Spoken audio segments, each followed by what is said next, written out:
Egyptian Pyramids, New Discovery Underground.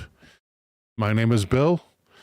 Welcome to the Night Terrors Weekend Show, and we're starting right now.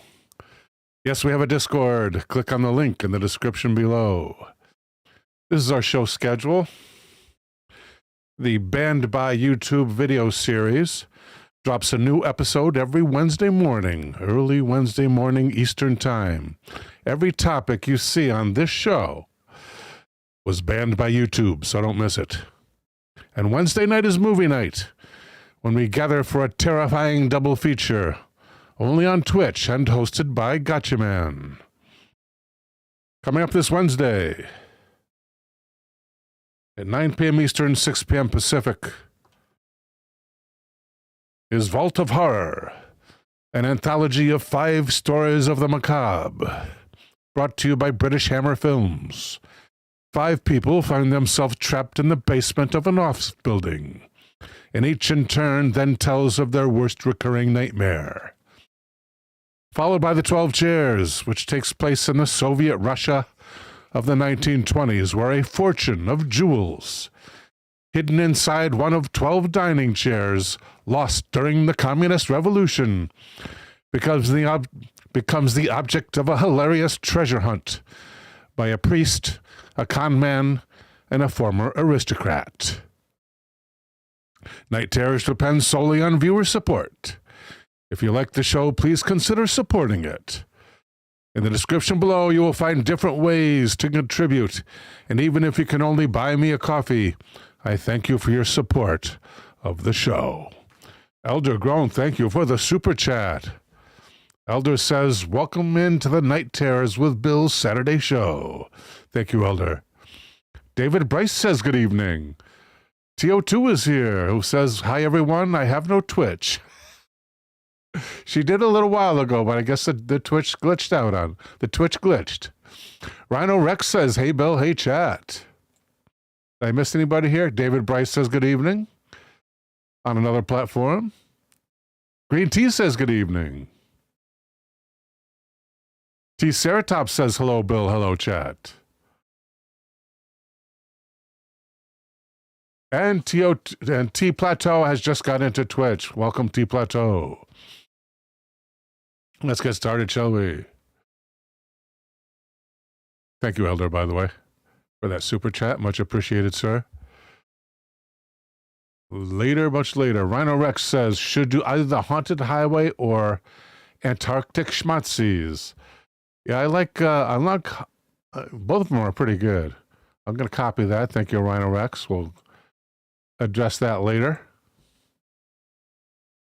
Much appreciated, sir. It is a viewer request night as soon as we finish up with the ancient Egyptian origins. Terrible Lizard says good evening to everyone. Welcome, Mr. Lizard. And or Ms. Lizard. Welcome to Terrible Lizard.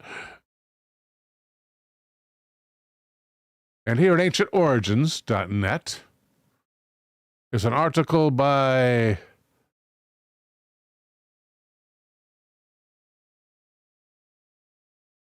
Nathan Faldy, entitled Scientists Say They Found Vast Hidden City Under the Egyptian Pyramids. TO2 with a suggestion, or T Plateau with a suggestion. Thank you. Very nice, T Plateau. Thank you very much. That's a good one. Verpine, welcome, sir. Posters are still up. Thank you. Elder, what would I do without you? Thank you, Elder. Green Tea with a suggestion. Thank you, Green Tea. Got those both.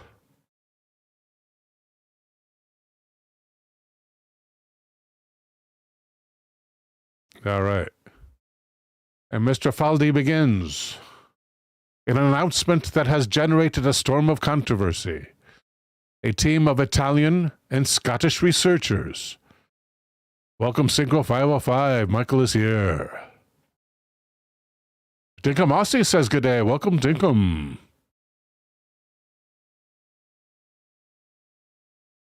Claims to have made a significant discovery beneath the pyramids of Giza.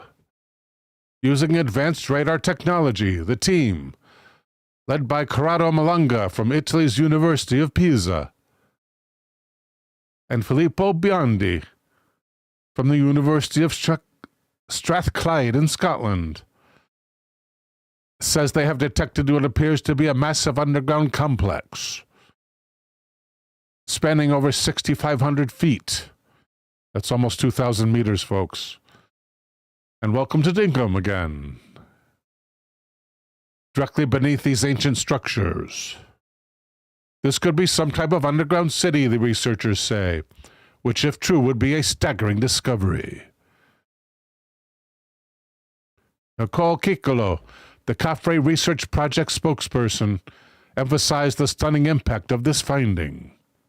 Quote, "This groundbreaking study has redefined the boundaries of satellite data analysis and archaeological exploration," she stated, as quoted in the Jerusalem Post.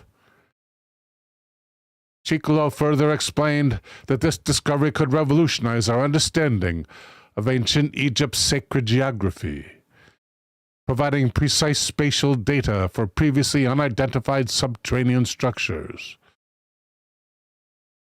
Not to mention the ones just hidden beneath the sands, eh? To achieve this breakthrough, the team utilized synthetic aperture radar, or SAR, an innovative technology that merges satellite radar data with seismic vibration caused by the natural movement of the Earth.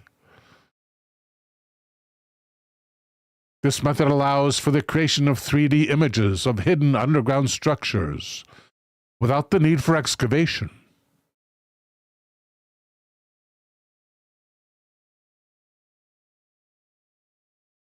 Does this have an X to get rid of it? It doesn't show an X, obviously. Does this start something? Stephen Covert is... It does. Don't start anything. It looks like a late night host. I don't know if it is, though.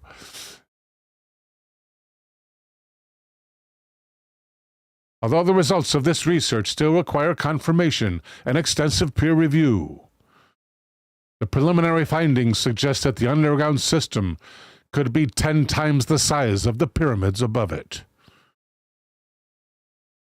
And this picture is captioned, this picture taken from the Cafre project, which is the joint Scottish and Italian project, the Cafre project.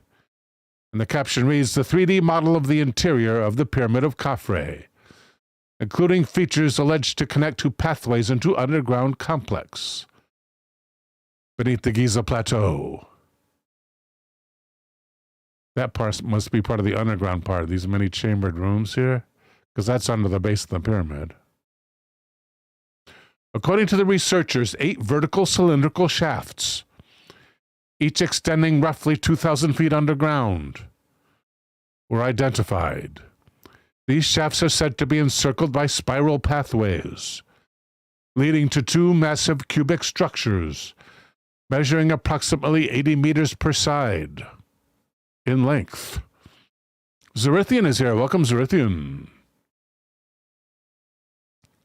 Oh, another suggestion from T Plateau. Thank you, T Plateau. Got it.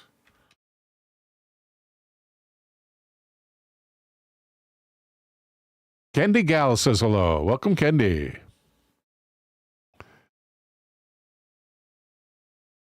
Additionally, 5 multi-level structures interconnected by passageways were reportedly detected. Mr. Kiroy says hello. Mr. Kiroy says that's a cappuccino machine from 1997. From a 1997 7-Eleven store. Thank you, Mr. Kilroy. How do I get, where's the, oh, there's this thing right here, right? No, that is a late night host. Get rid of that. You can't get rid of it.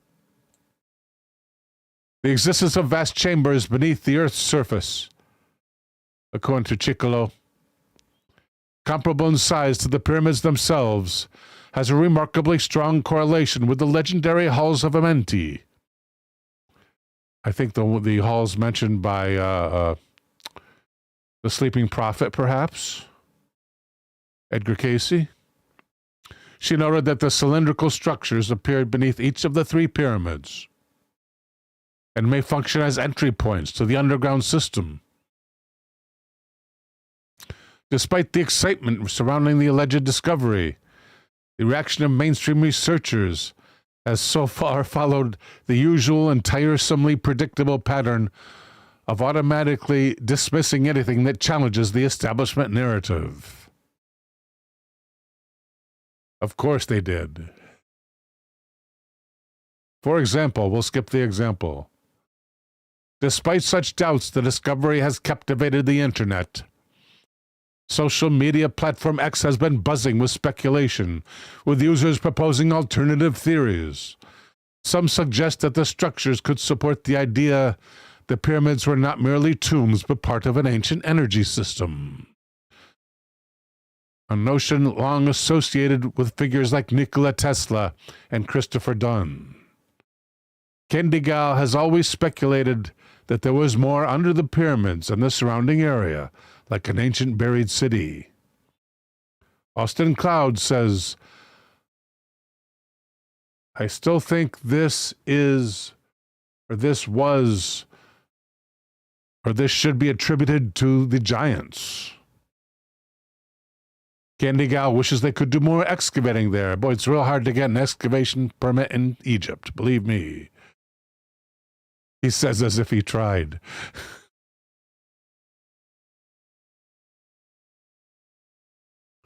Despite such doubts, I read that already. Nikola Tesla. One user posted, the megastructure they just found underneath the Giza Pyramids is probably the most important discovery ever to be made in our lifetimes.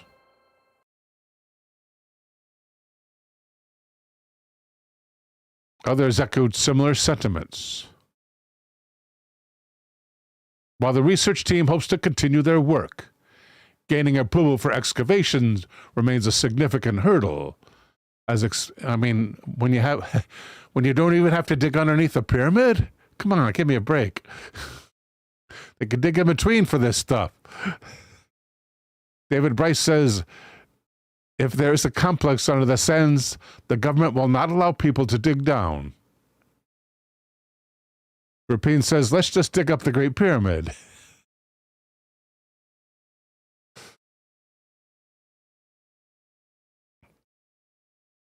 As expected, Egyptian officials have largely dismissed these claims. For example, Dr. Zahi Hawass, the well-known Egyptologist, has bombastically rejected the very idea. T. Plateau says, good luck, Verpine.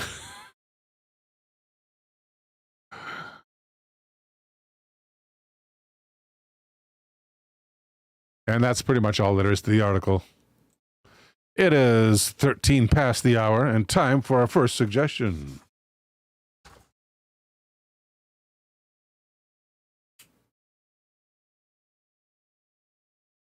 TO2 says that Verpine wants to dig up the Great Pyramid. Anyone want to go with? I want to be there with a camera.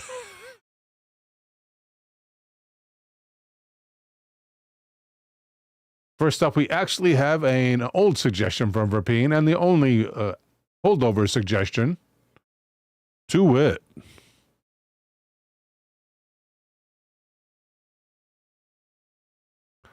Did the Red Baron shoot down a UFO? Interesting question. Thank you, Verpine.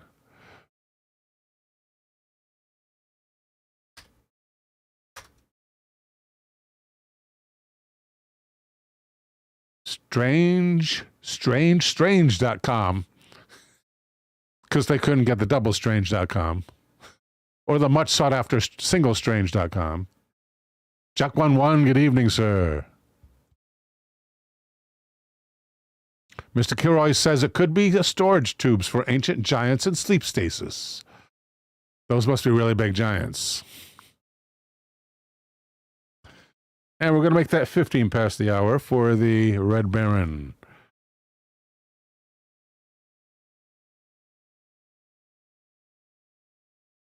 Let's try strange.com. I should open in a new tab. Got to retain these. European says, yes, Empire State Building-sized giants, which actually fits some theories. The Mud University believes that giants were that big at one time. Did the Red Baron shoot down a UFO during World War II? By editor.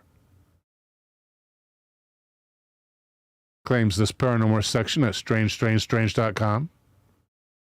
Is there credit at the end?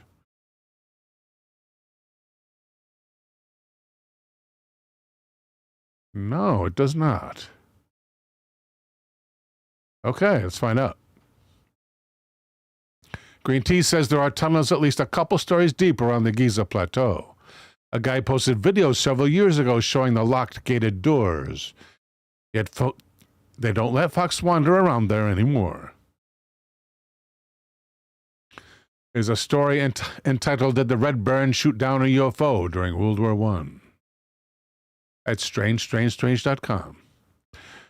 Was Baron, and the anonymous author begins, was Baron Manfred von Richthofen, the Red Baron, the first to shoot down an alien spacecraft? According to former German pilot Peter Weizsäcker, he not only brought down 80 enemy planes to Germany during the First World War, he was also the first to shoot an alien spacecraft. End quote. Born May 2nd, 1892, Manfred Albrecht Freiherr von Richthofen was a German fighter pilot with the Luftstreitkräfte, Imperial German Army Air Service, during the First World War. After starting the war as a German cavalry officer on the Eastern Front, Richthofen served in the infantry before seeking his pilot's license. He transferred to the Air Service in 1915. 2 years later, he became the leader of a squadron known as the Flying Circus, or in German, Zirkus. Flying, I'm not too sure about. Fliegende Zirkus? By his habit of moving the company tents and equipment from base to base. Smart guy. Richthofen was a very skilled pilot, and in January of 1917, he first painted his Albatross D3 in a bright red color. In this airplane, he earned his name and reputation, the Red Baron. By the next year, he was regarded as a national hero and respected and admired even by his enemies. He is considered the ace of aces of the war, officially credited with 80 air combat victories. But many of his victims came through joint efforts.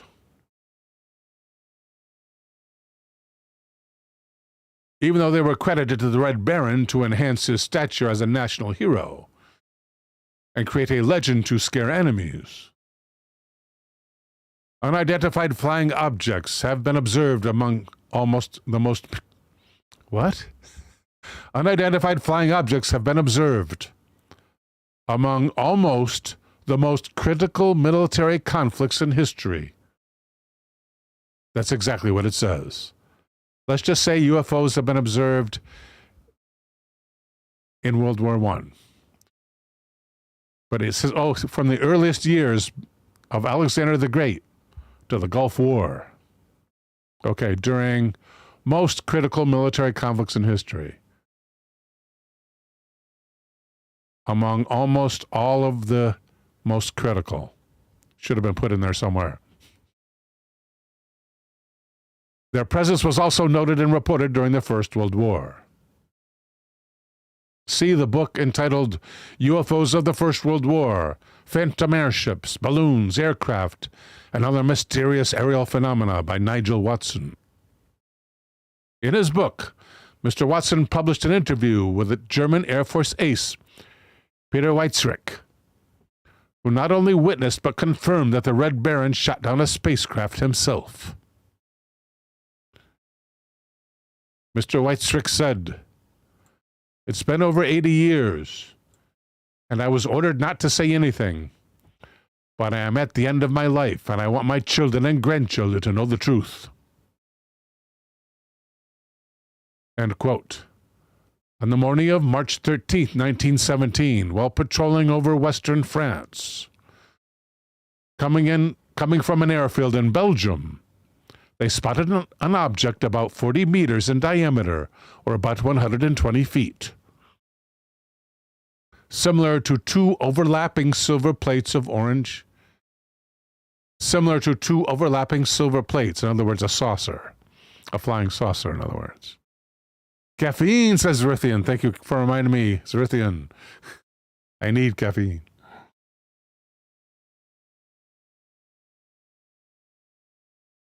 Dinkamasi wants to know if they were referring to the Foo Fighters. I think Foo Fighters were Second World War. First World War would maybe was something else, but let's find out from ChatGPT. In other words, AI. In what war did the Foo Fighters first appear?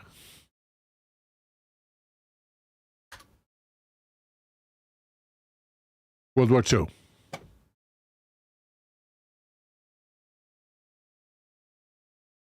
If anything, what were UFOs called during the First World War?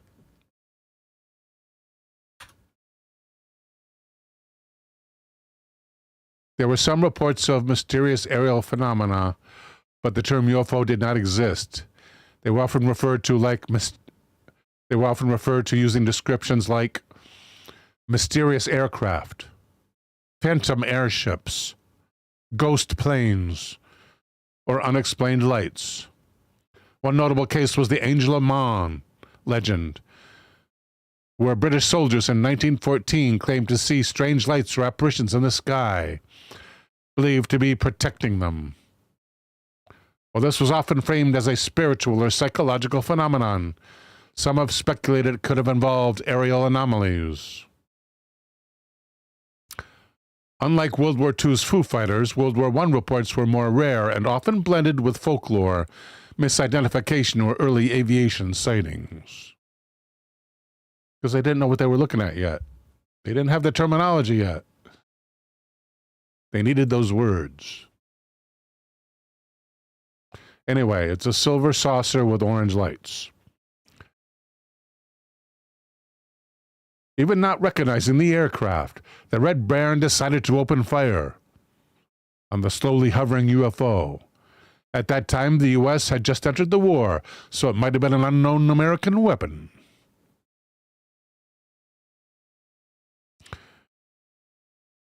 Peter Whitestrick recalled, "We were terrified. We had never seen anything like it. The Baron immediately opened fire, and the thing went down like a rock, shearing off tree limbs as it crashed into the wood." End quote. He witnessed two minor occupants survive the crash and leave the wreckage running into the woods. Welcome, Spring Hill Mac. Spring Hill Mac calls them celestial devices. Baron Manfred von Richthofen kept a description of 80 enemy planes he brought down on record. But he never mentioned anything about the unknown American craft he believed when he opened fire that spring morning. Sounds like this was translated from someone whose first language was not English.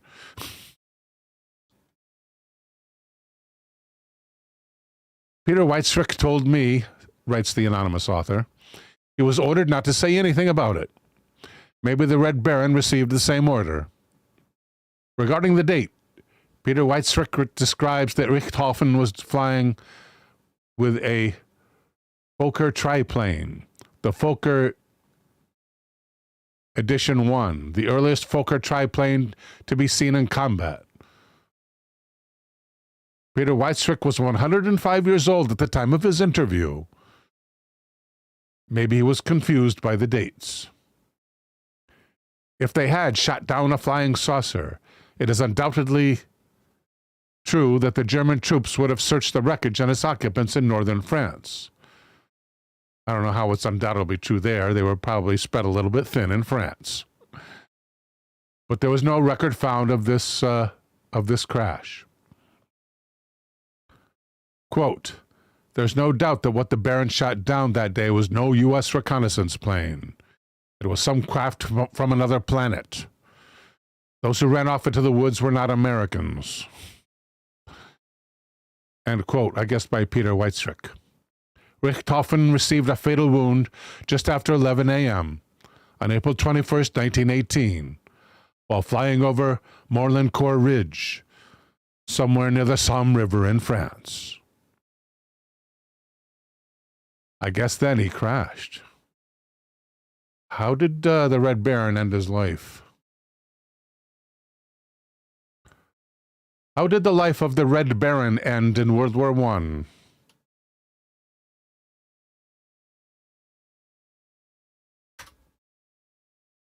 Changing "and" to "end." He was killed on April 21st, 1918, during a dogfight near the Somme River in France. He had scored 80 confirmed aerial victories, making him the most successful fighter pilot of World War I.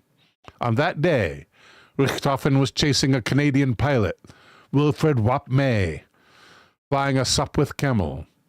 He pursued May at a low altitude over enemy lines, breaking one of his own rules: never to chase an enemy too low and too far into enemy territory. He broke both rules. There's a debate over who fired the fatal shot. Two main theories exist. Number one, Australian machine gunners. Many believe Australian anti-aircraft machine gunners on the ground fired the shot that killed him. The fatal bullet entered his right side and exited through his chest, meaning it likely came from below and to the side, consistent with ground fire. Australian gunners like Sergeant Cedric Popkin are considered the most likely candidates. Or Captain Arthur Roy Brown, a Canadian RAF pilot who was also attacking Richthofen from above. Brown officially got credit for the kill, but modern analysis suggests his shots were not the fatal ones. Of course, it was from down and to the right. Aftermath. Richthofen managed to land his red Fokker triplane in a field, but was dead upon landing. Thank you for peeing for the topic. Got it, sir. Thank you, sir.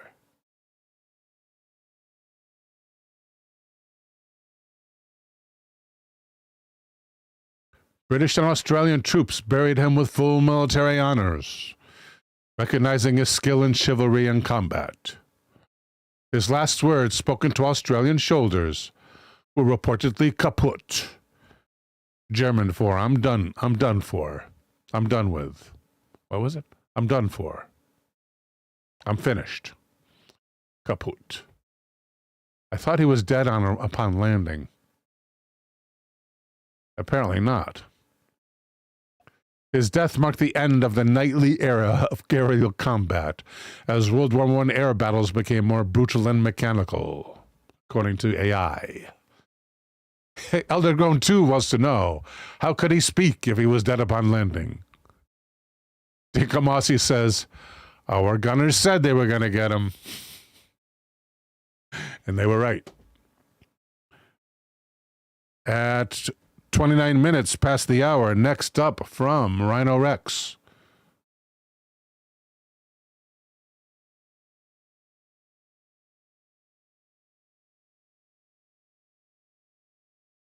Antarctic schmatzes.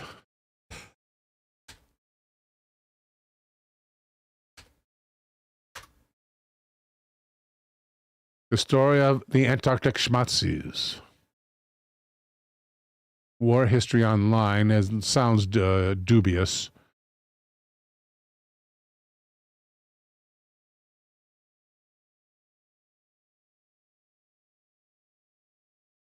We want to hear something that's pro, not con.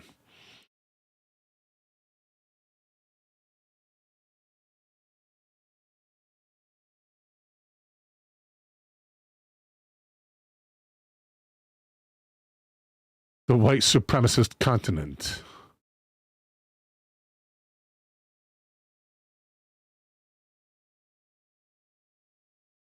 Medium, I don't think we can get into. That's it. That's all there is. Oh, forget quant. Let's go home. Search with Brave. Jordan Cogburn says, I just heard about the volcano exploding in the Pacific. Well, is there a volcano going on? We have to check into that, Jordan. Thank you. Going to copy that as a suggestion.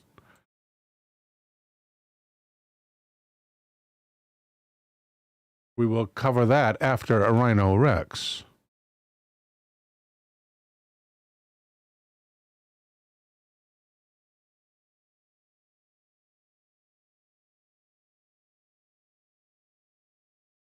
We got to get something from a British rag here. Or something like maybe Atlas Obscura. Let's check out Atlas Obscura. It's been a while. Steve has arrived. Welcome, Steve.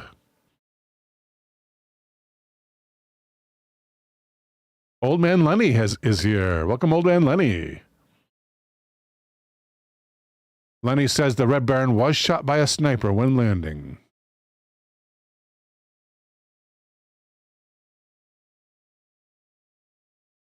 Secret Antarctic expedition for whales.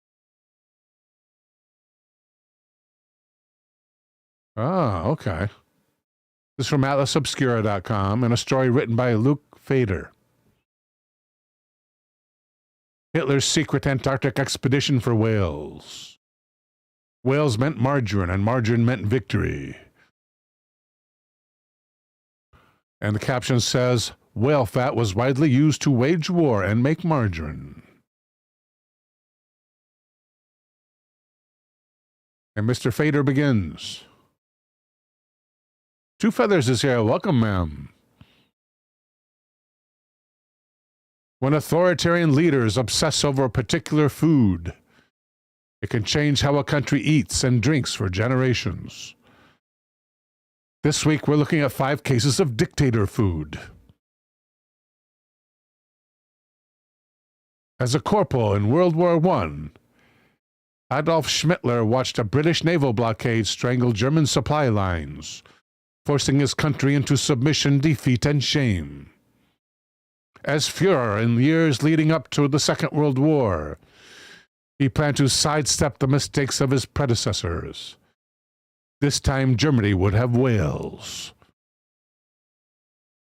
Schmittler's 4-year plan in 1936 aimed to circumvent schmaltzy dependence on foreign supply lines altogether.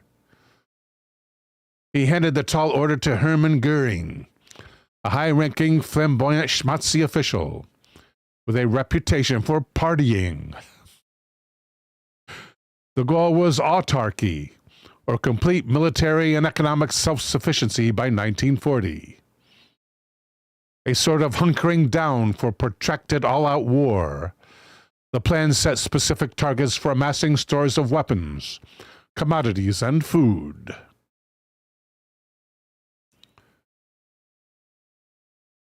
Hitler wrote in a confidential memo in which he also banned the distillation of potatoes into alcohol, quote, "The final solution lies in extending the sources of raw materials and foodstuffs." End quote. At the time, margarine was central to German kitchens. Replacing cow's milk with leftover animal fat made the still spreadable answer to butter a favorite among working-class families.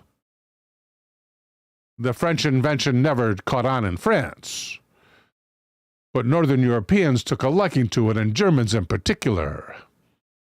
By 1930, they consumed 17.5 pounds per person annually.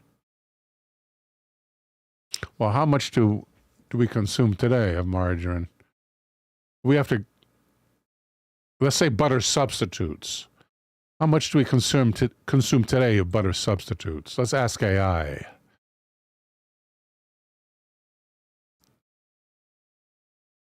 How much does a U.S. citizen consume per year in butter substitutes?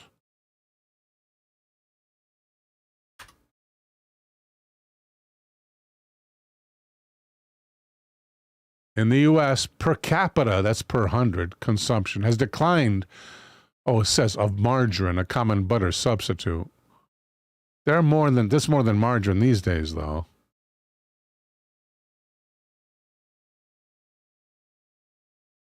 Has declined over the past decades. Yeah, there's only like maybe 1 or 2 margarine brands, right? There's no generic margarine available at is there? Dinkamasi says, I can't believe it's blubber.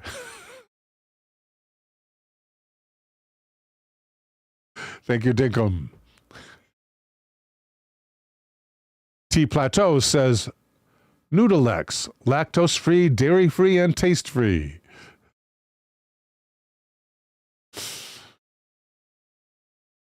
By 1976, Americans consumed approximately 12 pounds of margarine per person annually. By 2009, this figure had decreased to 4 pounds. In contrast, butter consumption has seen a resurgence, reaching 5.5 pounds in 2013.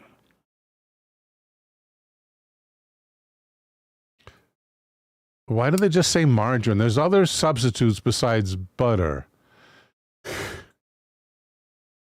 Include in your figures other substitutes for butter which are not margarine.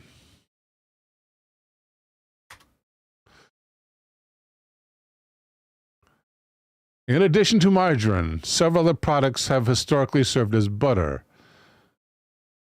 shortening, salad and cooking oils, lard. What about all this crap they sell today? This AI sucks.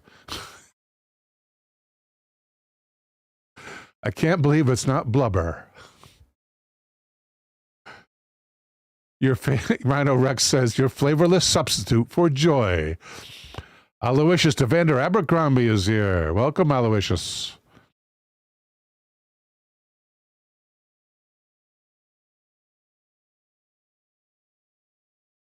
Jordan Cogburn says, let's do the Axial Seamount. The one I saw the video of was old. I don't know what that is. Can you explain, Jordan? Gotcha Man needs butter for his roux. Oh, you Canadians.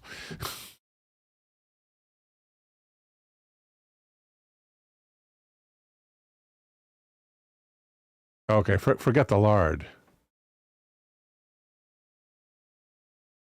Suppose I ask just generic search here. Sounds like a suggestion. Yeah, it sounds like one, Elder. The video I saw was not recent, Jordan says. Jordan, I wish I knew what you were talking about, my friend. Let's do the Axial Seamount. I'll look it up. Like that goes together with the other suggestion, I take it? Okay, I got that. You're up next, buddy. In fact, we were just on what? I lost the whole thing. Oh, Schmittler. We're still on Schmittler.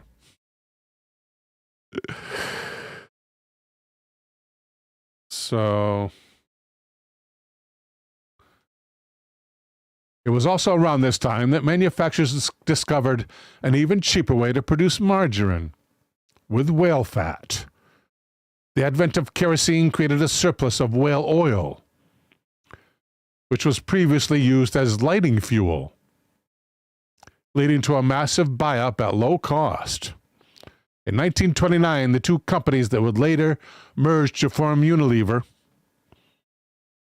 Margarine Uni, a Dutch company, and Lever Brothers, a British firm, successfully incorporated their vast stores of whale oil into widely popularized margarine products. Whale fat was also widely used to wage war. This caption on this photo says, In 1938, these German women took a break from their jobs making margarine for this photo. Actually, it looks like they're at lunchtime or something, right? Yeah, you have people facing away the camera as well. So yeah, they're eating lunch there, people. Please state the obvious. Gotcha Man misses the classic TV ads where the guy eats margarine and gets a crown on his head. I remember those. Me too, says Synchro 505. Eldergrown says the Twitch stream lags behind the YouTube stream. Going back and forth is like time traveling. I should have known Elder would be the first.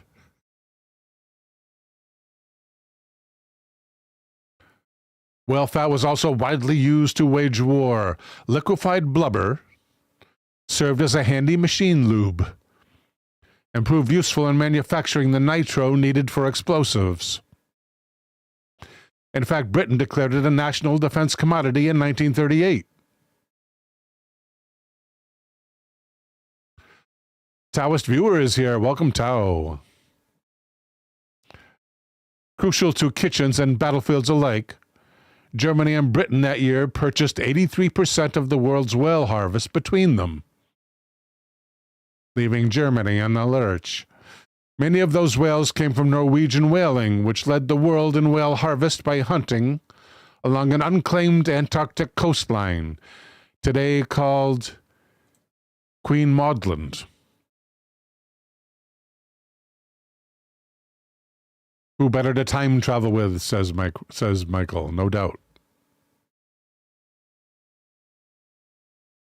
German Counselor of State Helmut Voltat. Helmut Voltat saw two birds and one stone. He pitched Goering on an ambitious expedition. If they could spoil Norway's claim to Queen Maud Land, they'd win access to resource-rich waters that spelled margarine and explosives. Without much to show, 2 years into the 4-year plan, Goering approved. In May of 1938, planning began for the German Antarctic expedition. Wow. This picture, captioned with, that looks like a whale. It's on a pier. A whale on a pier. As an industrial lubricant, reads the caption, an explosive and a food byproduct, whale fat was in high demand for both the Allied and the Axis forces in the lead-up to World War II. Credited to the Germans and to the Americans, this photo, and to Corbis. Not sure where Corbis is from. Maybe Britain. Dinkum says they had a whale of a time.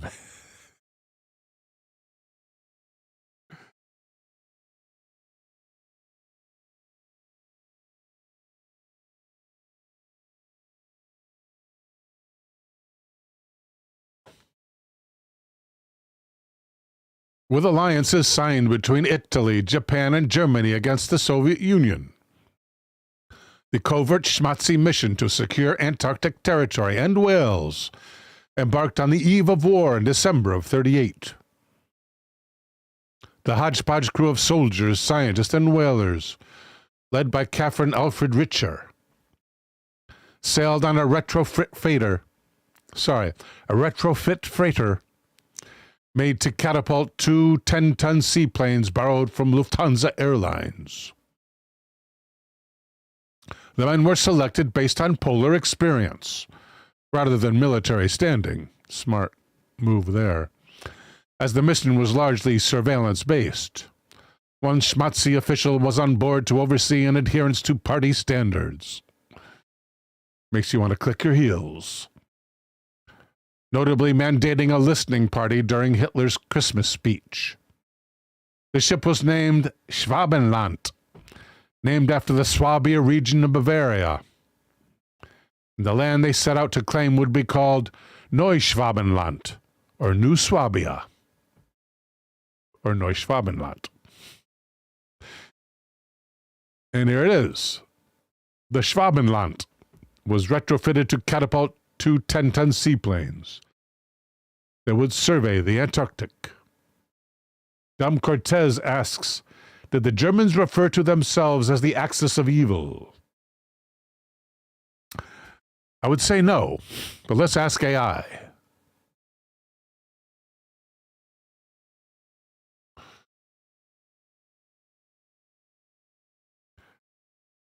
How did the Axis powers of World War II refer to themselves?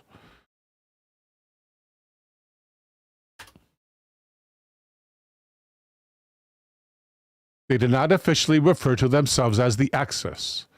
However, they did use specific terms to describe their alliance. The Rome-Berlin Axis, the Tripartite Pact, or the Dreimächte-Pact, or the New Order, New Ordnung,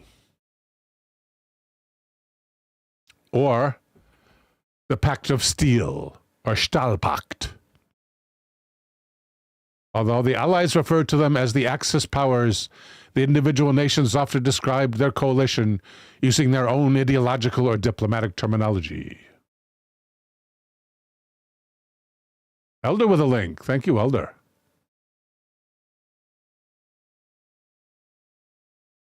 For our next topic, we will grab that coming up. Thank you so much, Elder.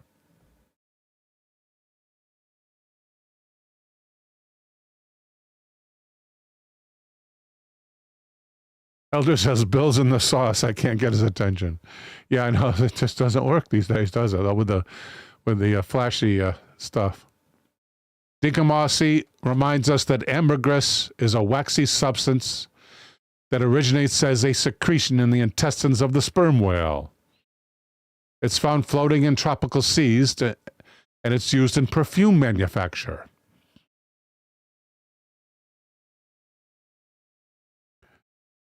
Thank you, Green Tea, for the triangles.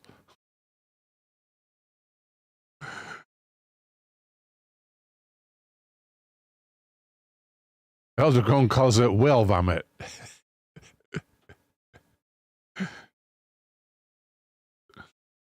In the intestines, huh? Ambergris. I know back in the newspapers of that time, they sure did advertise a lot of whale oil for your lanterns. I know that. Yes, it is whale vomit. Claims T Plateau. That means I must know. Is ambergris whale vomit?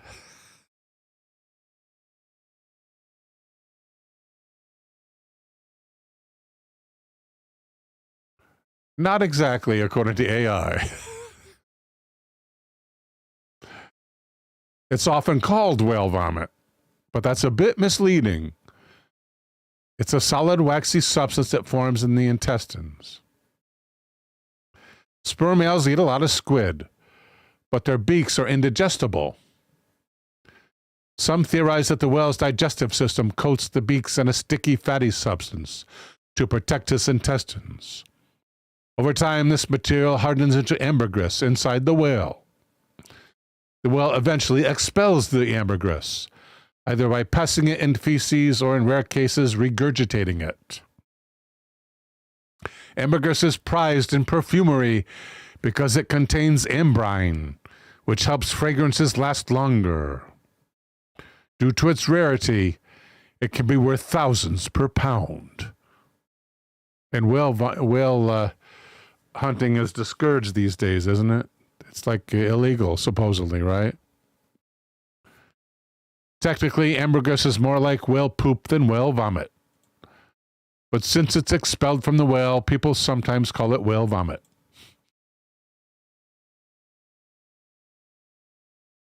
Ever since Dom Cortez saw a documentary on margarine, he hasn't been able to eat any. Thank you, Dom.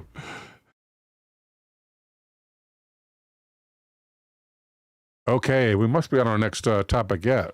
Next topic now, right? We must be there now. There's Schmittler. No, we're not even done with it yet. Okay. Normally, Atlas Obscura articles are a lot shorter. In some respects, the mission was over before it began. Norway made their claim over Queedmont land official by royal proclamation, just as the covert German fleet was reaching the Antarctic Circle.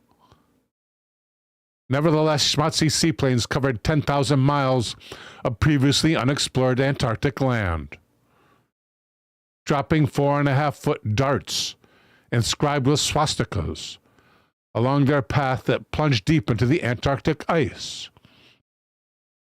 These were meant to claim New Swabia for Germany. While they increased the known size of Antarctica by 16% and discovered new mountain ranges, a lack of proper ground control made accurate mapping all but impossible.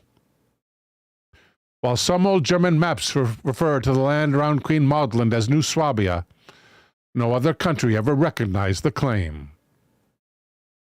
The sole benefit of the expedition for schmutzy Germany may have been the knowledge Goering requested about the functioning of airplanes at low temperatures. The information proved useful during the subsequent invasion of the Soviet Union. Just not useful enough. And we can call that the end because it is the end of that article. Synchro 505 believes that ambergris washes up upon the shore also. Wow. That's something we should start looking for on the shores, people. At thousands of dollars an ounce. That's worth looking for, one might think. Whaling countries from Verpine. Thank you, Verpine. There are still whaling countries then. Thank you, Verpine. Whaling countries, 2025. And we're one of them. Isn't that special? Oh, no. 100, we're allowed 100 whales, I guess. Or we take 100 whales. Whereas up here in Norway, takes 581.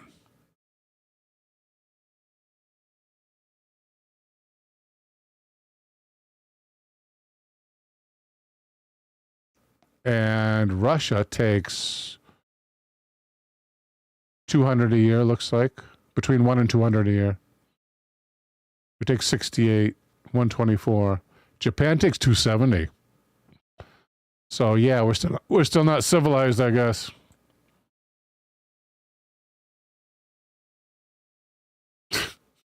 Dekamasi with a story I cannot repeat on air. Synchro says there used to be a record store in the LA area called Moby Disc.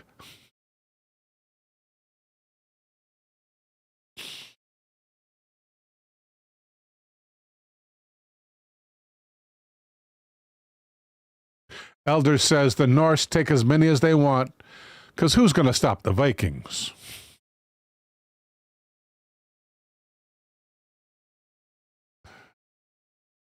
All right. It is 53 past the hour. And time for the suggestion by Jordan Cogburn, which we have 2 parts.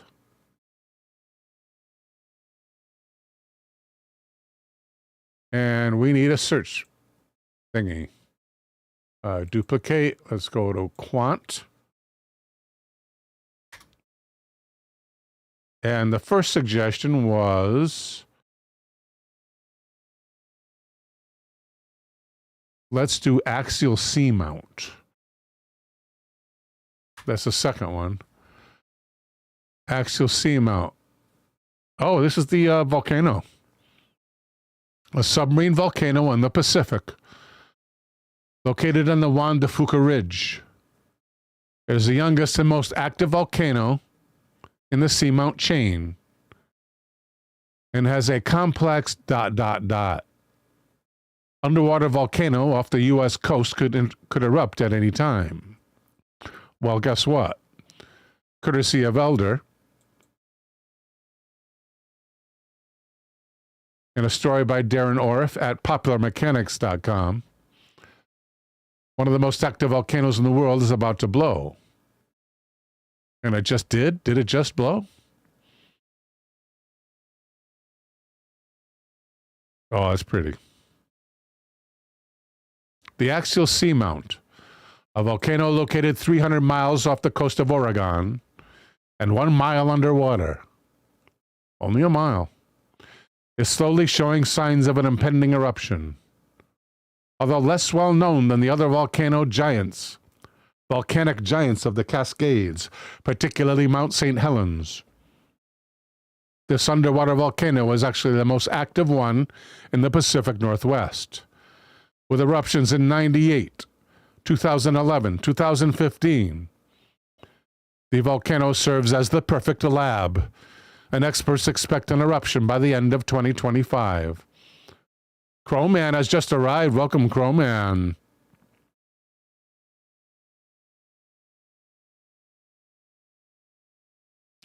That was my link as well, says Elder. Yes, this is your exact link. This is the one you provided and the one I clicked on. Let's find out from the news if it just happened. Where do we get news? I think Google is probably the fastest way to search for news. By going to Google News directly, and looking for volcano.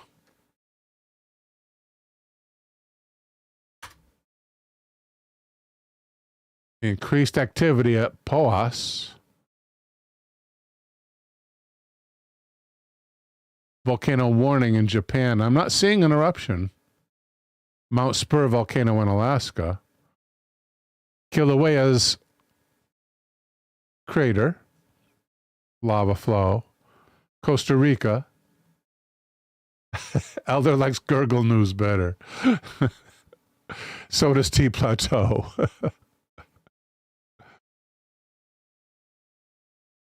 I don't see anything about the Seamount. Seamount volcano. Which one just erupted then? Was there an eruption? Volcanic eruption.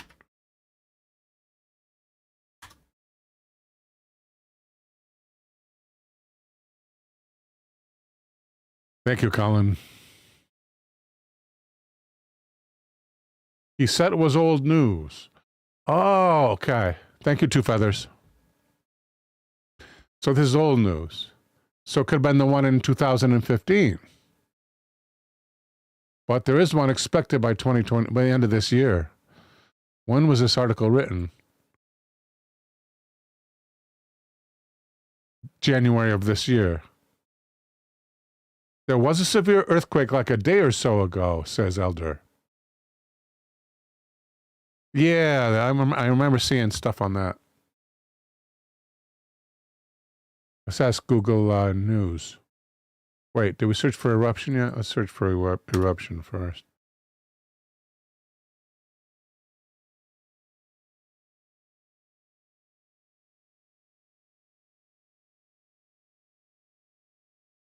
One of America's most dangerous volcanoes is preparing to blow. And what is that?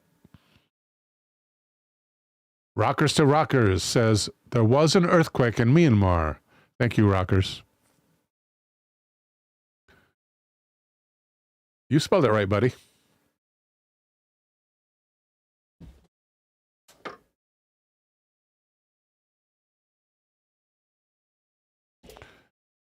Had to reach outside the studio there.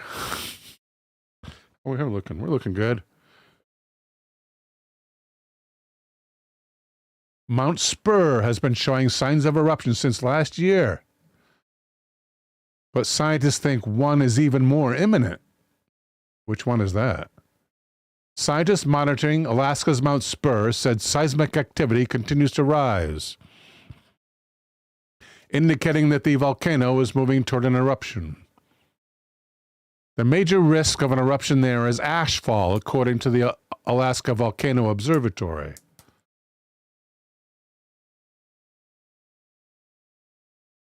There are no residents living in the identified hazard areas for pyroclastic flows. Those are nasty. But people do often visit the region for recreation. The pyroclastic flow is what ensures that nothing around the volcano survives. It's not a good thing.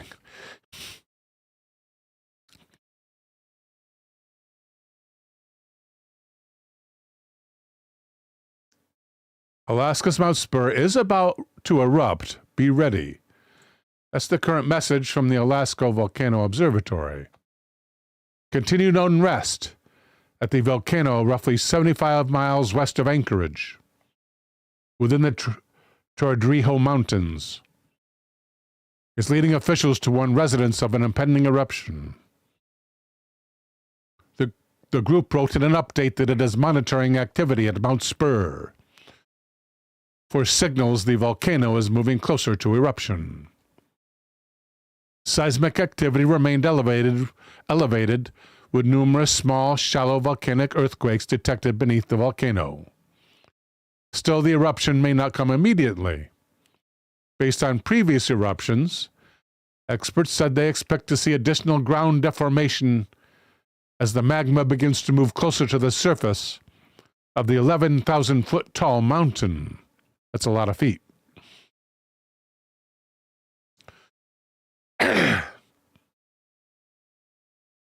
If an eruption occurred, officials wrote, it would be preceded by additional signals allowing warning.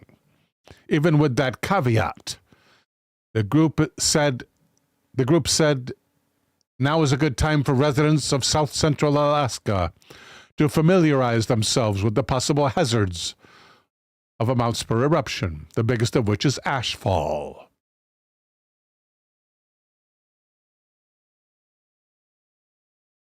No residential areas sit in the immediate vicinity, and some of those places are popular recreational sites. Anyone considering a visit to the area around Spurr should be aware of the hazards and keep up to date with Spurr activity.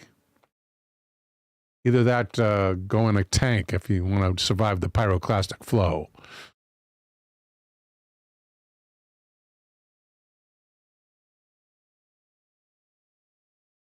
Bigfoot will be getting out, says Rockers to Rockers. Chris Cease is here. Welcome, Chris. Elder has been seeing videos from Myanmar and Thailand. You know you're in the 21st century, says Elder, when you see Buddhist monks with cell phones.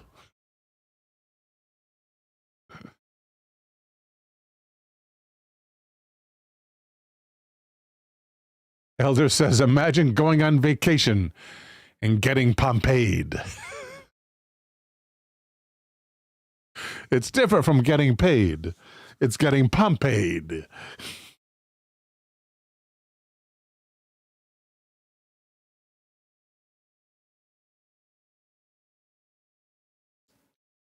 Next up, a suggestion from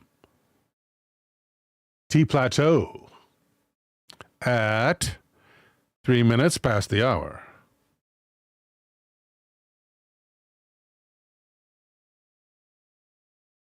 And that suggestion is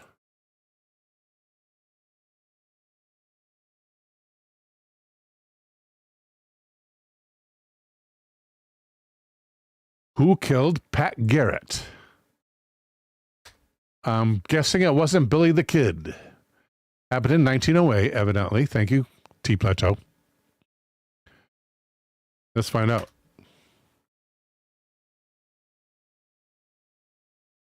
From the ElPasoTimes.com, 1908, Pat Garrett killed, dies with his boots on. Important to mention in a newspaper that is published in Texas.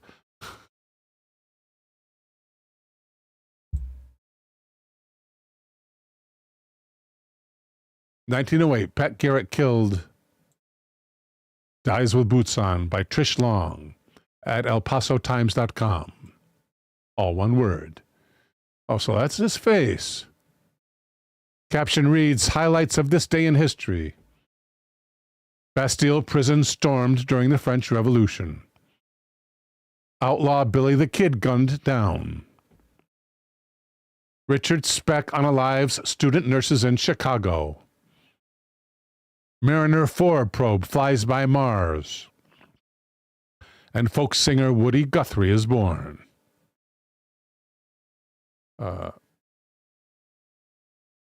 Edward Norton finally gets to play a good guy. Edward Norton plays Woody. No. Pete Seeger. Edward Norton plays Pete Seeger in a movie I saw a clip of recently. Talking about Woody Guthrie, as Pete Seeger was wont to do. Two Feathers, thank you for the super chat, madam. You are so much gracious, ma'am. Thank you so much. And much needed. I'm touched. Thank you, ma'am. Pat Garrett, who Leon Metz described as the tall slayer of Billy the Kid, and without question the American West's most famous lawman after that deed,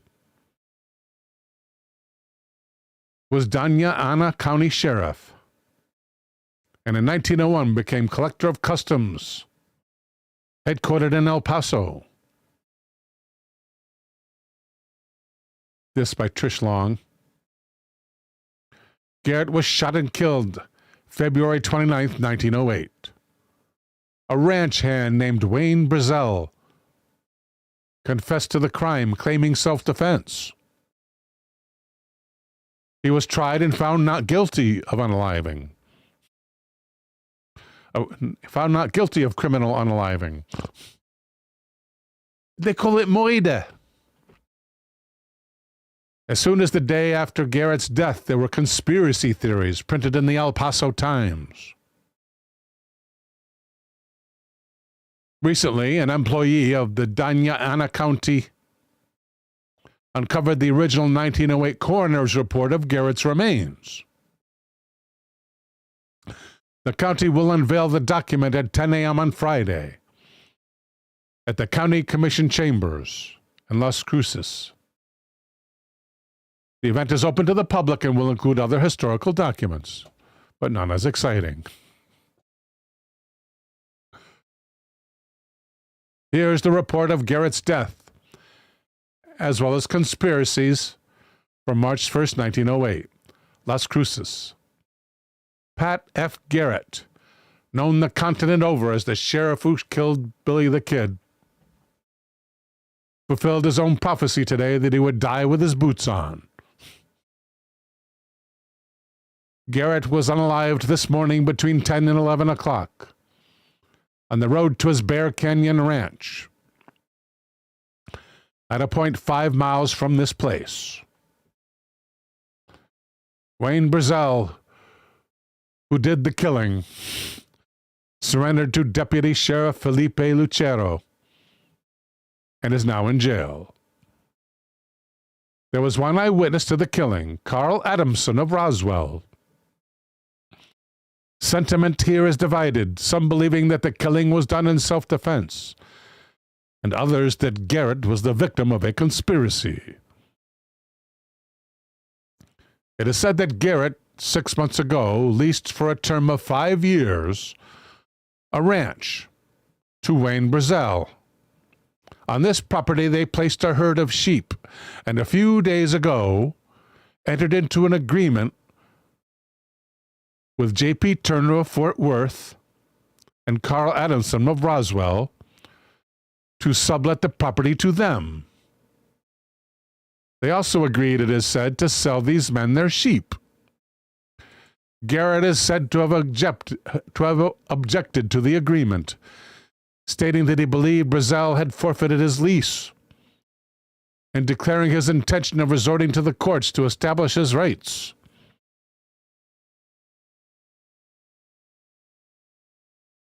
Last night, Garrett and Adamson spent at the Bear Canyon Ranch, and this morning in a buggy they started for Las Cruces. The story told by the witness Adamson is as follows. Garrett was dressed carefully when they set out for Las Cruces. He placed his Winchester pump gun in the bottom of the buggy before they started. And he was 105 years old. Wow, that guy was tough. Welcome, Ryu 1972.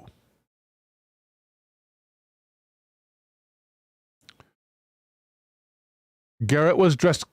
Oh, I said that right. About a mile from the little settlement at Oregon, New Mexico. They overtook Brazel riding alone on horseback, and a quarrel started at once. For a distance of about 6 miles, the two men, Brazel and Garrett, continually quarreled. Then Addison got out and walked alongside the horse to adjust some harness. Garrett stood up in the buggy, reached for his shotgun, and jumped out, shouting, "God damn! If I can't get you off my ranch one way, I will another." That sounds like a threat to me. He then had the shotgun in his hands. Brazel drew a Colt .44 caliber revolver and fired twice quickly. Garrett sank to the ground without a word and was dead before anybody reached him. Brazel had maintained absolute coolness throughout, which belies the earlier account that they were quarreling constantly. A second after the shooting, he turned to Adamson and said, "This is hell, ain't it? I'm going to town and give myself up to the sheriff." Welcome, Justin Nicholson.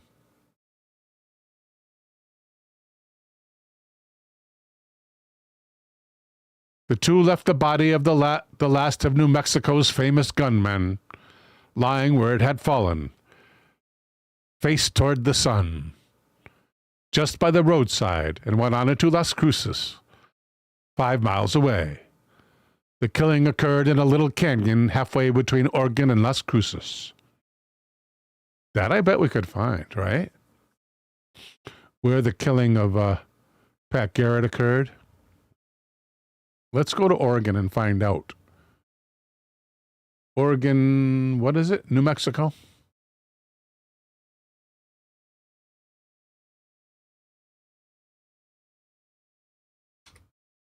Oregon, New Mexico. An unincorporated community in New Mexico.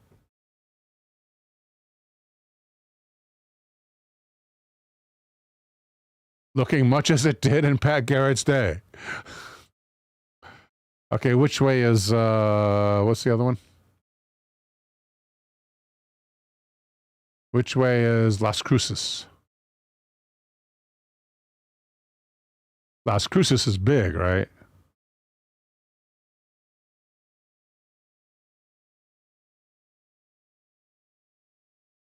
Yeah, it's right here. Halfway between, huh? And that might be habitated now. Anyway, Las Cruces is here. Where was the other one? Come on. Right around this 70 sign, maybe? It said halfway. Where is it? Yeah, right, Oregon. Near where the top of the curve is. Kind of near the top of the curve. Well, right there. Right where it says 70 about. Las Cruces is here. Halfway would be right about here, which is populated now. What did I call it? A little canyon halfway between Oregon and Las Cruces. A little canyon.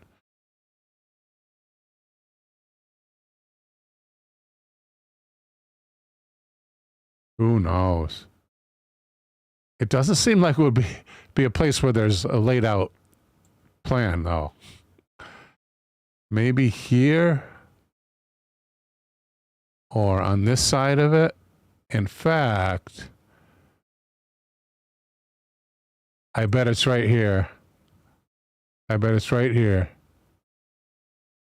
St. Augustine Pass. The road actually goes down, actually curves as it goes through the pass. Can we get down there and make sure we're in a canyon? Yeah, right here.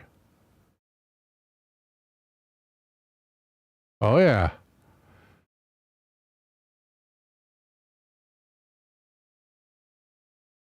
Here it is. Here's where Pat Garrett died. Right behind that tanker. Jeez, that tanker was there a long time. What the hell was he going?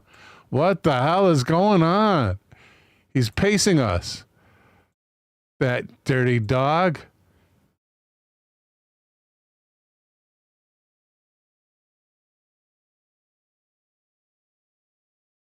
Must be a 4-lane. He's still right ahead of us.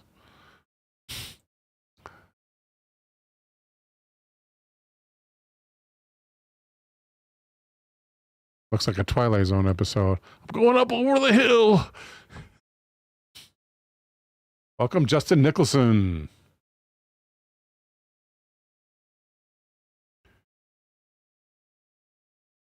Next up, at 17 past the hour, a suggestion from Green Tea, and that is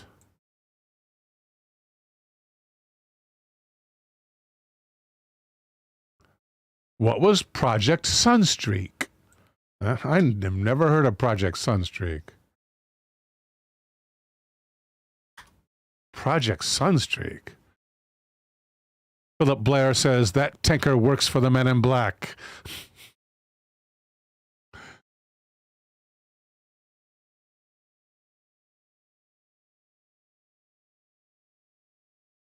Defense at CIA.gov we can find out. Sunstreak operational report.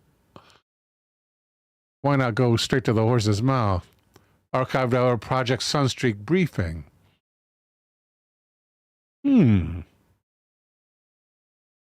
Is this a public domain? By the CIA, it is public domain. Oh, it's printed material.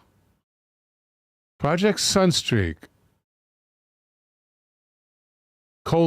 Semicolon, Stargate, was an umbrella term for the intelligence community effort that used remote viewers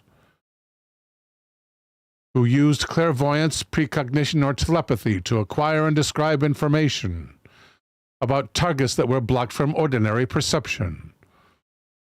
The records include documentation of remote viewing sessions, training, internal memoranda, foreign assessments, and program reviews. The Stargate program was also called Scanate, Gondola Wish, Dragoon Absorb, Grill Flame, Center Lane, and Sunstreak. Files were released through Crest and obtained as TIFF files by the Black Vault and converted to PDF by That One Archive.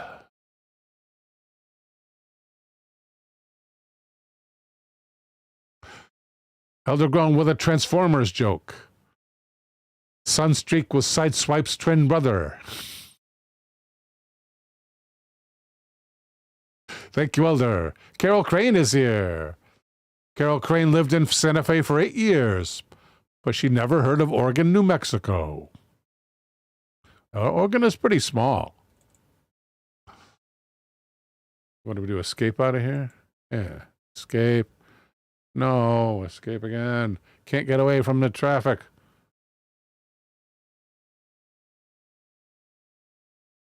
Probably all turned around now.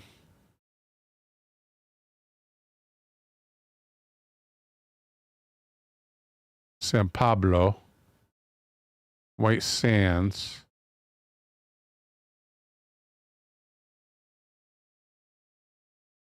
Oh, it's near White Sands? That's a good movie. No, White Sands. Philip Blair asks, how does one knowingly get their picture on Google Earth? You hear about it you hear about the Google car is going around town. You hear by word of mouth, or maybe you have inside information about where the Google car is going to be. Maybe they publish the schedule, but probably not. Anyway, you figure out where the Google car is going to be. Then you get your kit together, whatever you're going to disguise yourself as or pretend you are. And then you go where the car hasn't yet gone, and pose as it drives by. Carol Crane says White Sands is creepy. I did not know that, Carol. Thank you. Two Feathers says I was standing on my porch when Google Earth went by. Now I'm on the map. Cool.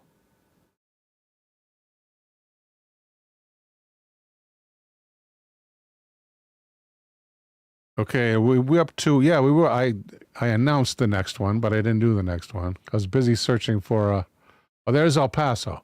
Yeah, I did get turned around. How do we rotate this? Reset to north. There we go. So that's El Paso. That's Juarez. There's Alamogordo. There's 70.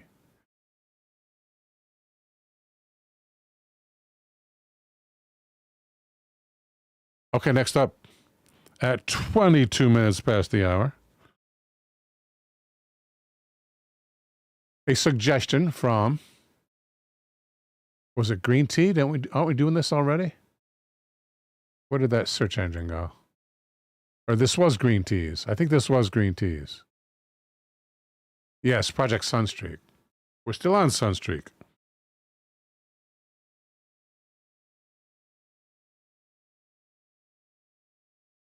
Okay, let's find out some more.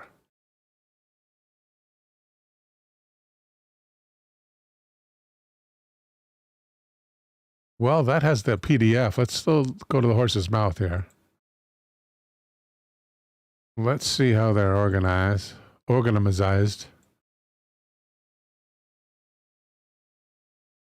Grill flame. Psychoenergetics. Remote action, remote viewing, remote action. Science panel, viewer's response, calibration session. Radio telescope, New Mexico, viewer's response. Approved for release, but they didn't release it. Viewer's response, approved for release, but they didn't release it. That is just sad. Organized. Yeah, that old meme. If you can't see the originals, what good is the drawings they drew? Lebanon hostages.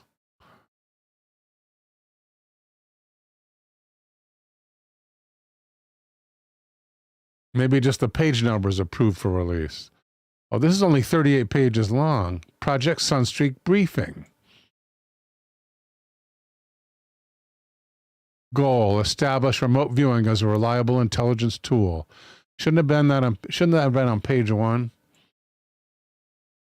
Further development required. Higher resolution data. Precise search location. Specific event prediction. Breaking of codes. That would be nice.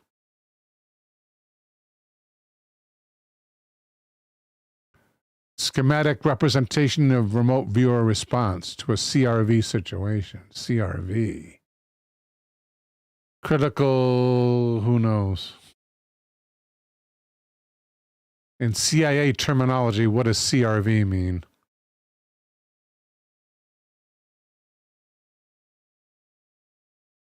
In CIA terminology, what does CRV denote?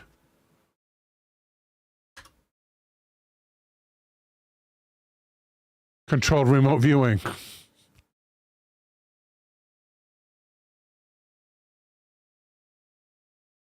Schematic representation of remote viewer response to controlled remote viewing situation. Yeah, that I'd like to see. What does that mean? No, don't turn the page. You need zooming ability. Where's zooming? Flip right, flip left, 1 page, 2 page, 1 page view. Okay, now where do I zoom? Here's zoom. Don't really need to zoom now, do I, though? Signal noise. Stimulus. Threshold of awareness. Fill in the blanks overlays. Signal. Stimulus, signal. Signal noise. Schematic representation of remote viewer's response to the remote viewing situation. Yeah, the guy who did this must know what it means. I have no idea. Sequence of target acquisition. Recognition and decoding of gestalt achieving sensory contact with target. Experiencing motion mobility within target. Recognition and decoding of minor signals while sustaining major gestalts. What's gestalt again? We need like dictionary.com. That could go here. Here's this dictionary. Gestalt.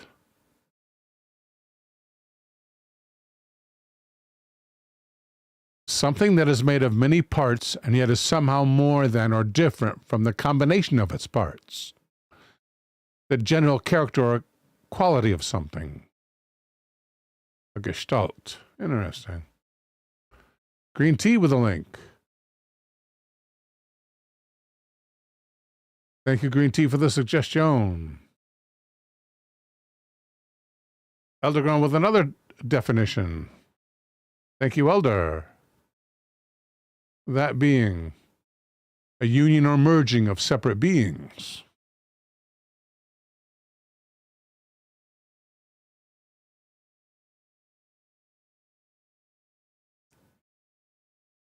Signal to noise characteristics.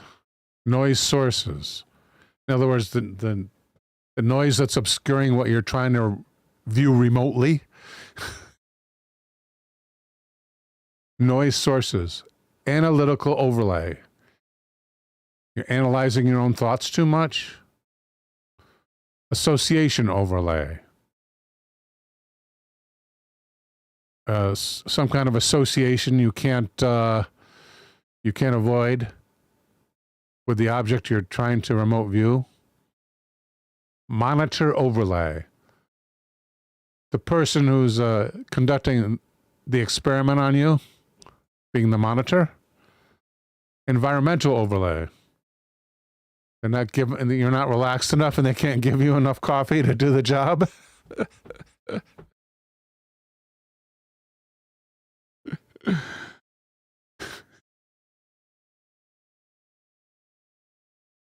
Grant's Farm. Data summary. Restored cabin. The following description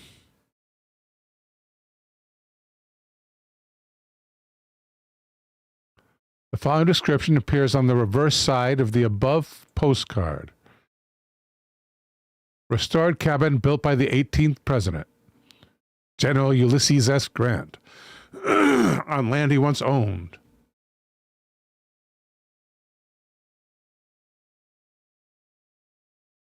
Justin Nicholson with a suggestion. Thank you, Justin. I have copied that. Much appreciated, sir. Now transferring it to the list. On land he once owned. A trackless train tour through the area. A trackless train tour through areas freely roamed by deer, elk, bison, and other wild animals. Really? Still? There's also a miniature zoo, bird and elephant show. You can't just have the president's house. You got to have an elephant show. Admission is free. However, advanced reservations are required. Anheuser-Busch operates and maintains Grant's Farm. St. Louis, Missouri, 63123. Link from Green Tea. What is that, Green Tea? Declassified CIA files reveal psychic quest for the Ark of the Covenant. Thank you, Green Tea. Review the documents. Remote viewer number 32 described a container made of wood, gold, and silver, adorned with images of 6 winged angels, and similar in shape to a coffin. Wow. So, at 30 past the hour, we're going into remote viewing of the Ark of the Covenant. Ark of Covenant, CRV. Whatever that means, I forgot already. RV's remote viewing. Covert, I guess. Covert remote viewing. Recently declassified CIA documents revealed that in '88, the CIA conducted an experiment as part of Project Sunstreak, aiming to locate the lost artifact using remote viewing techniques. Justin says, oh my God. In one of these experiments, a person identified as remote viewer number 32 was tasked with finding an unknown target, which was in fact the Ark of the Covenant, without prior knowledge of the target. Remote viewer number 32 described a container made of wood, gold, and silver, adorned with images of 6 winged angels, and had a shape like a coffin.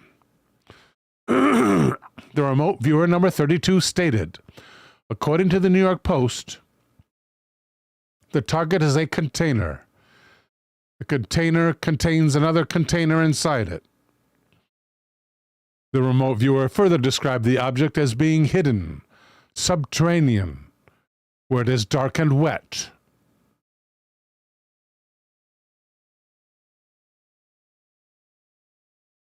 The viewer perceived the presence of protective entities, warning that anyone attempting unauthorized access to the Ark would be destroyed by protectors of the container, by a force unknown.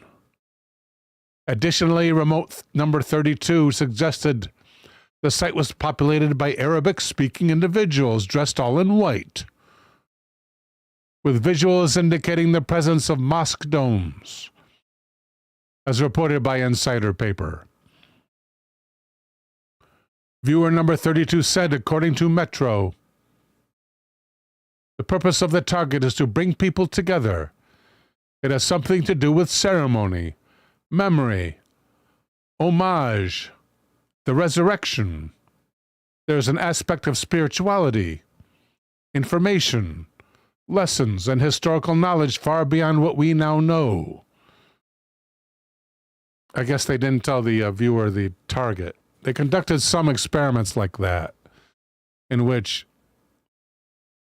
they didn't tell the viewer what he was looking for. It was just told to look for what? I don't know. I wish we could see the whole file. The CIA's Project Sunstreak, initiated in the 1980s, sought to employ individuals with purported psychic abilities to locate distant targets using only geographical coordinates.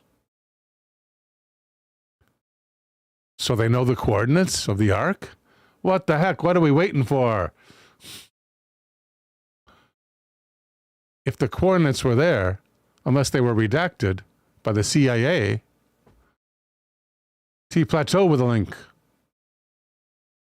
Secret CIA files claim Ark of the Covenant has been found. The coordinates ought to be there.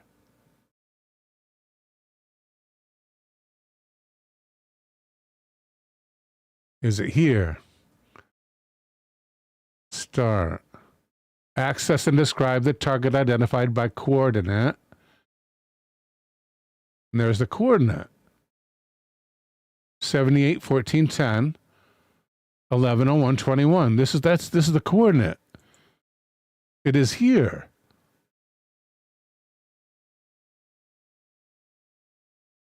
Look, let's ask AI.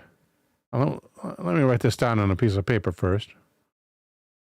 I was using this before. Let me make the format bigger. Font. Let's say 30 something. Let's say 48. That ought to work. Whoops.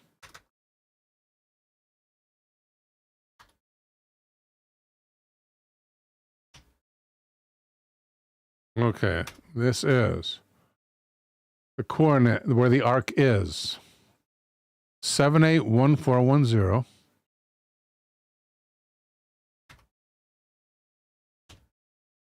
One one zero one two one.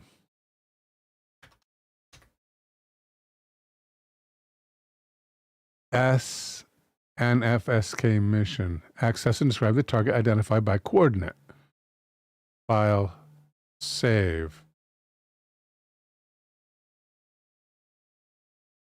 Comments. Training target is the Ark of the Covenant.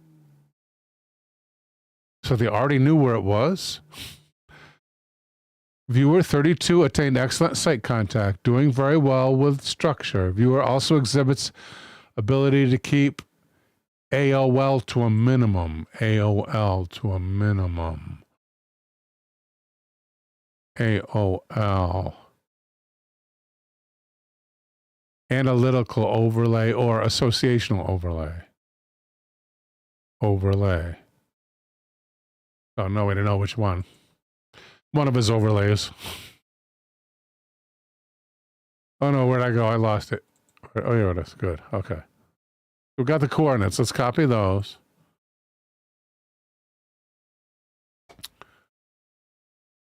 Coordinates of the Ark of the Covenant. Where is Google? Oh no, AI first.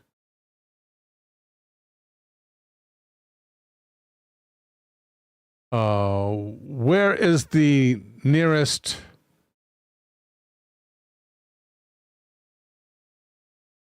human habitation to these geographical coordinates?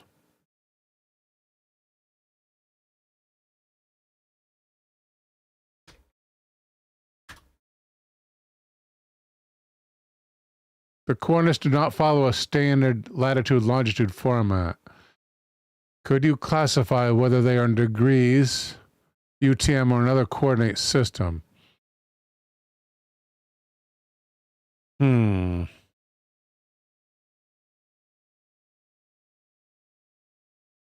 If these coordinates are complete,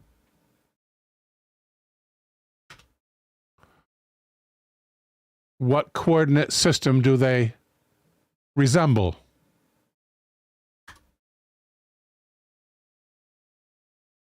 Do not match common global coordinate systems like latitude, longitude. However, they resemble a Cartesian coordinate system. No, it's not going to be Cartesian. Or a national grid system, or a specific planetary system.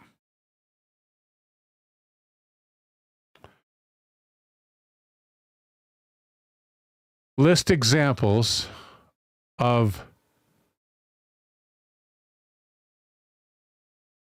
DMS coordinates, UTM coordinates,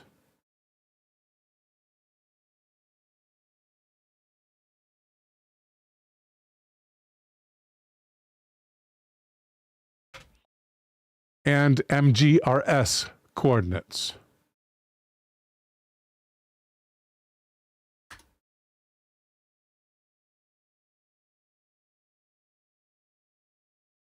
Okay, so they're definitely not DMS because there's no north or west, right? Could they be UTM? Universal Transverse Mercator. No, those also have east and west. This one has east and north. MGRS. Grid Zone Designation, 100 kilometer square ID. Nowhere to tell. More research must be done. But it's right there. If we only had...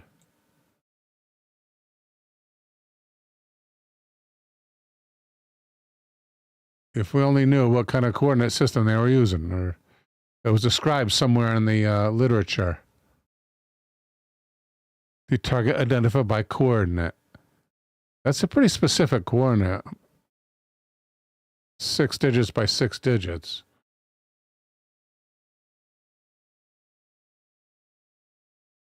Okay.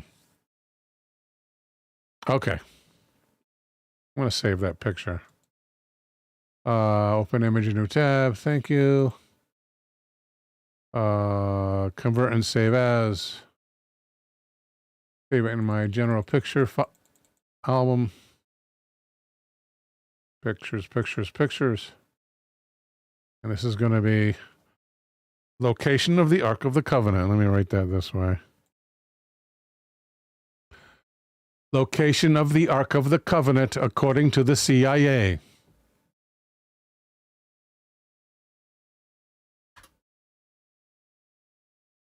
There we go. It's permanently recorded somewhere. Ed Bass is here. Welcome, Ed. Next up at 41 minutes past the hour is a suggestion from...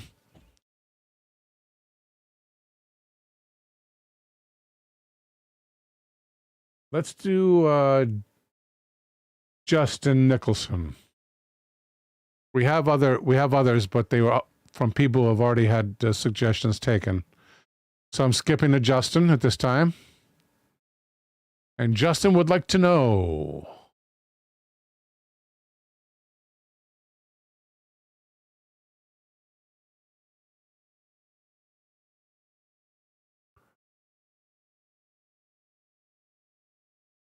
The elite feeding off of the innocent.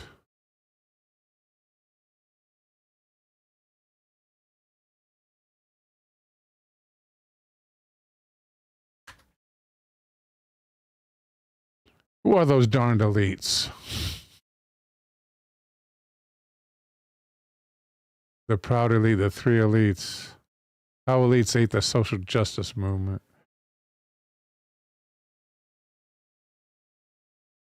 That looks like a good read. First, you make a woke a swear word.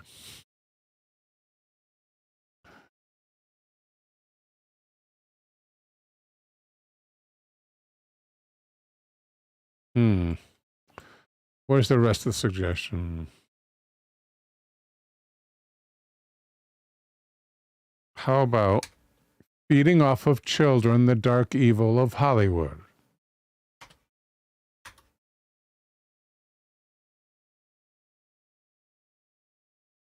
How about at Wired.com? Or Salon? Fact check. Did Mel Gibson say Hollywood elites drink?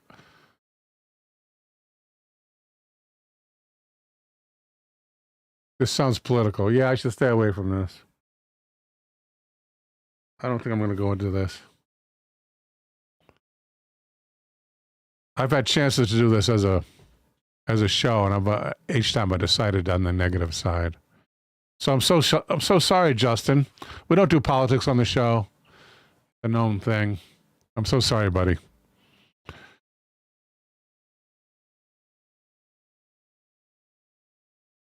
It ain't us, that's for sure, says T Plateau. Ain't that the truth, T Plateau? Dick Hamasi says the elites need their fix of adrenochrome. Yeah. No, we don't do the adrenochrome here. Let's not do that one. So that, and then we roll over to suggestion from T Plateau, which was a good one as I remember. At 44 minutes past the hour. T. Plato's second suggestion, taking place in the 1980s.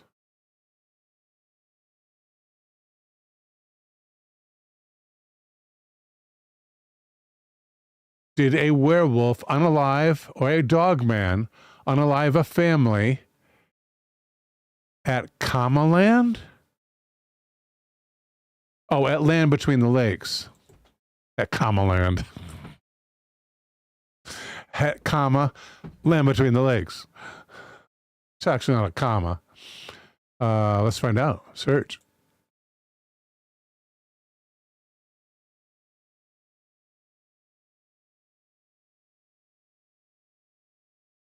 Details on alleged werewolf attacks in the Land Between the Lakes at werewolves.com. The Beast of the Land Between the Lakes. Land Between the Lakes Massacre Beast. Land Between the Lakes. Never heard of Land Between the Lakes. I'm going to write that down. Land Between the Lakes. And Dogman, as Dogman is a hotter search term than Wolfman or werewolf. Let's try WKRN for, well, small town monsters. Let's try small town monsters first. After all, it does say massacre.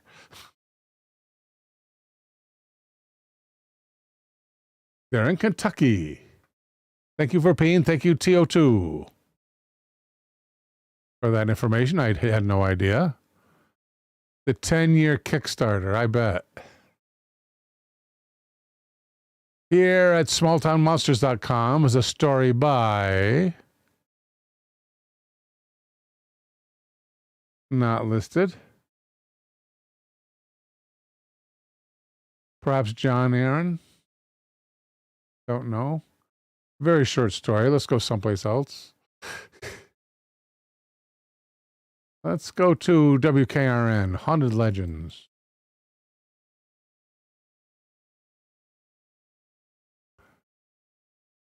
And a story written, welcome to Kengakong. Kengakong says, thank you all for praying for me yesterday.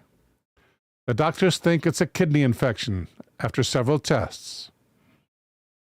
I'm going to go to the other screen, where I'm Kengakong.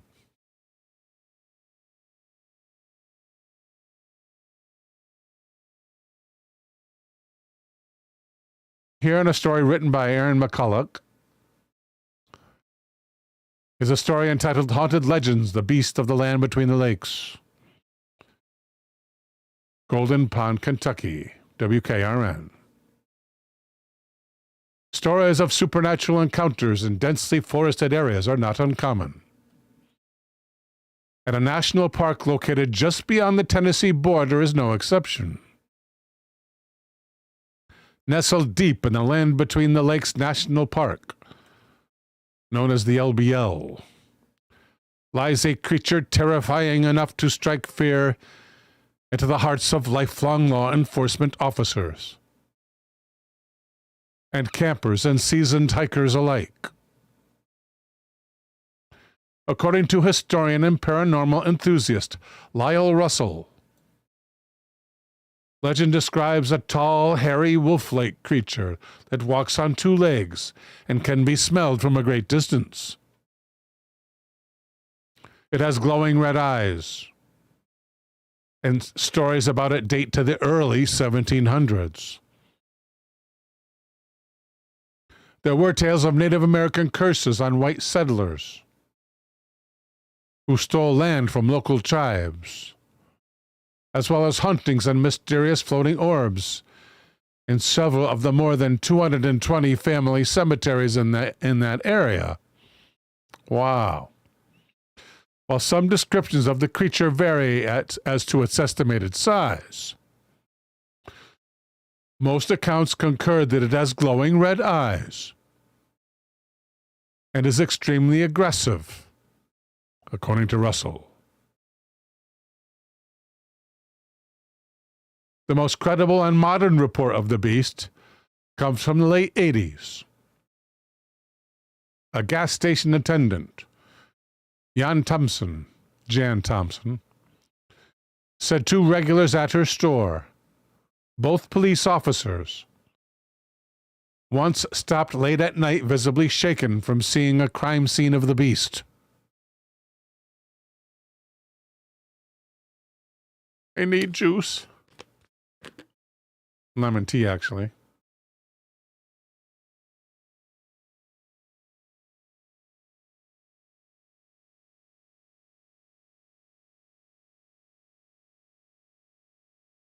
According to Jan's handwritten account of the men's story, they were called to assist on a remote site investigation in the park.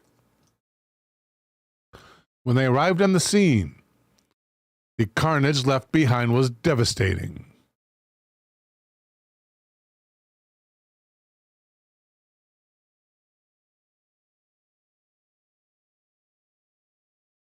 Tea Plateau. No, I do not make my own tea. It's Crystal Light.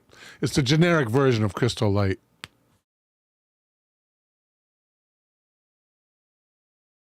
Which tastes better than anything I could make, I'm sure.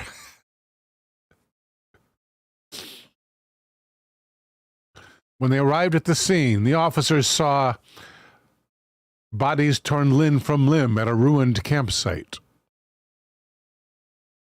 Other investigators identified at least 3 victims. Most likely, a mother, a father, and a child. Before a 4th victim was also found similar, ripped apart in a similar way nearby. Similarly.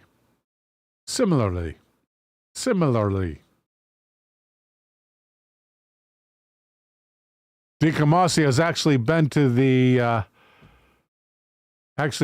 the distillery in Lawrenceburg, Kentucky. The Wild Turkey Distillery. Groovy, man. The coroner on the scene said the coroner on the scene said the victims had to have been torn apart by teeth and claw. But the bite marks were far too large for that of a mountain lion or a wolf. Bears also were not native to that area, so it was not likely to be from a bear attack. Whatever the creature was that did it had a much longer snout than a bear, according to the coroner.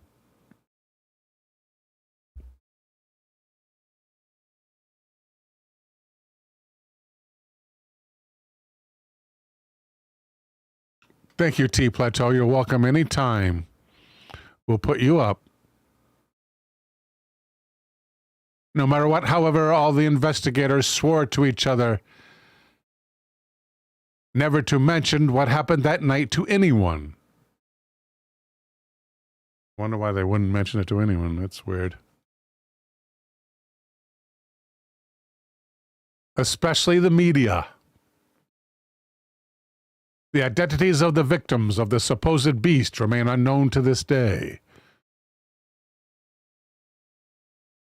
There is also one report of a supposed survivor of the beast. A man known as Roger claimed he encountered the creature in 1982. Roger claims he was about to start some target practice shooting with his shotgun. How good do you have to be to hit a target with a shotgun? In the park, in the LBL park, when he heard a family was traveling with shouting. Oh, when he heard a family he was traveling with shouting.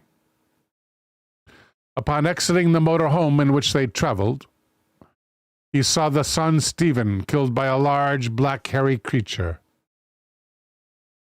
The father, Levi, reportedly grabbed Roger's shotgun and fired at the animal, hitting its shoulder and forcing it to drop Stephen onto the ground. But the shot was not enough to kill it, and it lunged for Levi in anger, mauling him before throwing him to the ground and turning for Roger, who was still behind the door of the motorhome. Roger then grabbed his shotgun and fired at the creature. Boy, they're really well armed up there, aren't they? Hitting it again in the shoulder area, but closer to the neck. According to Roger, the creature then let out a blood-curdling scream and went towards the mother and the daughter of the family next, Diane and Connie. They were hidden inside the camper. But the beast broke the back window of the vehicle and slaughtered the two girls. Roger had managed to crawl underneath the camper above the drive shaft, listening to the beast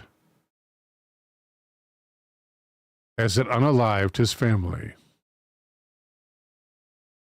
According to Roger's story, the beast was able to take Connie's body with him, but it didn't get far, as Roger's next shot at the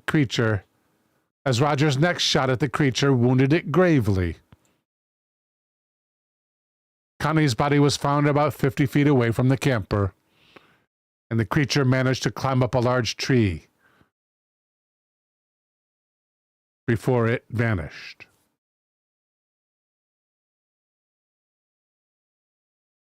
Is that it? That's it for the story. Oh, I forgot to do the midway promo for the movies. Don't forget the Wednesday night movie, folks. Vault of Horror. Let me read you a review here for Vault of Horror. Vault of Horror is another adaptation of stories originally published in comic books in the 50s. Due to concerned parents and a crackdown on comic book publishers by conservative politicians who were protecting the children, a decency code was enforced that moralized all future comics. These are odd and brilliant stories with even more bizarre endings. This is an anthology movie, people. 5 different stories in one movie. It's a British Hammer horror film, so you know it's going to be good.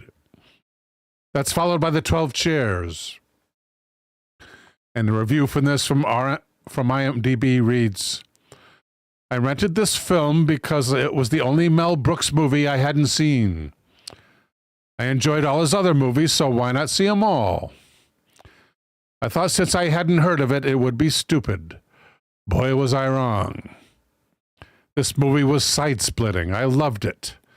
And it's unlike any other Mel Brooks movie. If you like Mel Brooks, I recommend this film. Dom DeLuise is priceless in this. Now go watch it. Yes, come see us on Wednesday evening.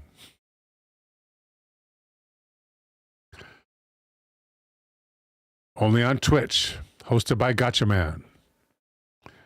Until then, may God bless and protect you all.